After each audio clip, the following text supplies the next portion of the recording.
ایک واقعہ گلگت بلتستان میں پیش آیا۔ ایک شخص قبرستان کے پاس سے گزر رہا تھا تو اس نے کسی قبر سے یہ آواز سنی کہ مجھے نکالو، میں زندہ ہوں، مجھے نکالو۔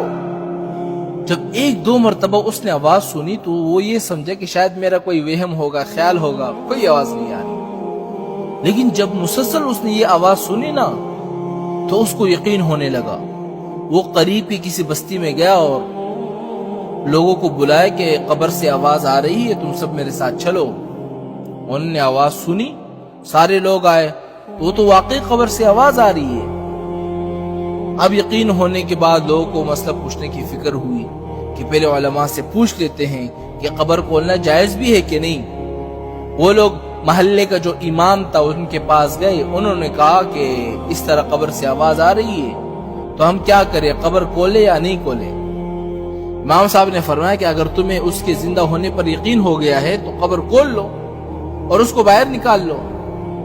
یہ لوگ ہمت کر کے قبرستان گئے اور جا کر جو انہوں نے قبر کھولی، جیسے ہی وہ تختہ ہٹایا نا تو ایک عورت ننگی بیٹھی ہوئی ہے اندر اور اس کا کفن گل چکا ہے، اور وہ عورت کہہ رہی ہے کہ جلدی سے میرے گھر جا کر میرے کپڑے لاؤ، میں کپڑے پہن کر باہر نکلوں گی۔ یہ لوگ فوراً دوڑ کر اس کے گھر گئے اور جا کر اس کے گھر والوں کو واقعہ سنایا اور اس کے کپڑے چادر وغیرہ لا کر اس قبر کے اندر پھینک دیا۔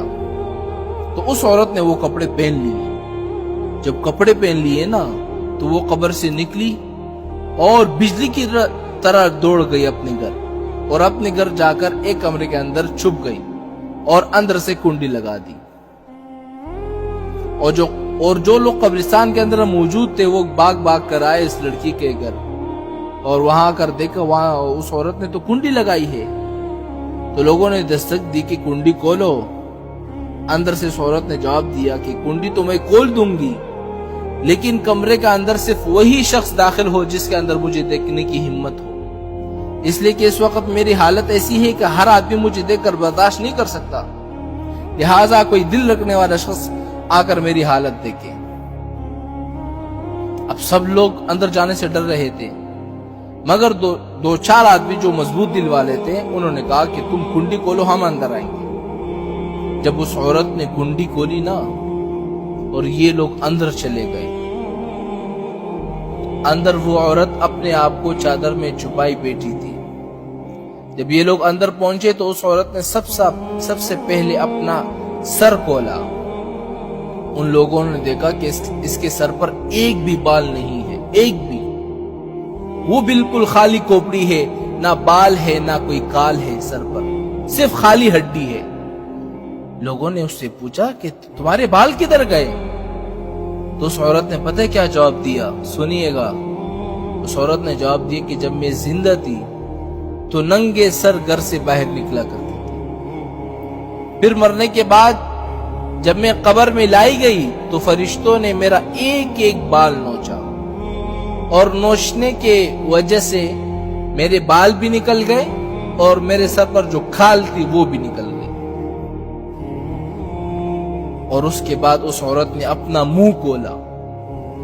جب لوگوں نے اس کا منہ دیکھا نا تو وہ اتنا خوفناک ہو چکا تھا کہ سوائے دانتوں کے کچھ نظر نہیں آیا، نہ اوپر کا ہونٹ ہے نہ نیچے کا ہونٹ موجود ہے، بلکہ 32 کے 32 دانت جو ہے وہ سامنے نظر آ رہے تھے۔ سوچو اگر کسی انسان کے صرف دانت ہی نظر آئے تو کتنا ڈر معلوم ہوتا ہے۔ اب لوگوں نے اس عورت سے پوچھا کہ تیرے ہونٹ کہاں گئے؟ تو اس عورت نے کیا جواب دیا پتہ ہے؟ اس عورت نے جواب دیا، میں اپنے ہونٹوں پہ لپسٹک لگایا کرتی تھی اور نامحرم مردوں کے سامنے جایا کرتی تھی، اس کی سزا میں میرے ہونٹ جو ہے وہ کاٹے گئے، اس لیے اب میرے چہرے میں ہونٹ جو ہے وہ نہیں ہے۔ اس کے بعد اس عورت نے اپنے ہاتھ اور پیر کی انگلیاں دکھائی۔ لوگوں نے دیکھا کہ اس کے ہاتھ اور پیر کی انگلیوں میں ایک بھی ناخن نہیں ہے۔ تمام لوگوں نے کہا کہ ناخن کہاں غائب ہو گئے؟ تو اس نے کہا کہ اس عورت نے پتہ کیا جواب دیا؟ کہا کہ ناخن پر میں کیا لگاتی تھی؟ ناخن پالش لگایا کرتی تھی کہ جس کی وجہ سے میرا ایک ایک ناخن کو کھینچا گیا۔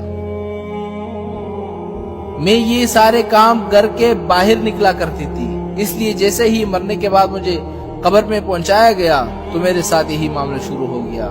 مجھے سزا دی گئی، میرے بال نوچے گئے، میرے ہونٹ کاٹے گئے، میرے ناخن کھینچے گئے۔ اتنی باتیں کرنے کے بعد وہ لڑکی کیا ہو گئی؟ بے ہوش ہو گئی، مردہ ہو گئی، مر گئی دوبارہ جیسی لاش۔ تو ان لوگوں نے دوبارہ اس کو قبرستان پہنچایا اور کیا کر دیا؟ دوبارہ اس کو دفن کر دیا۔ تو اللہ تعالیٰ کو یہ عبرت دکھانی مقصود تھی کہ دیکھو اس عورت کا کیا انجام ہوا اور اس کو کتنا ہولناک عذاب دیا گیا۔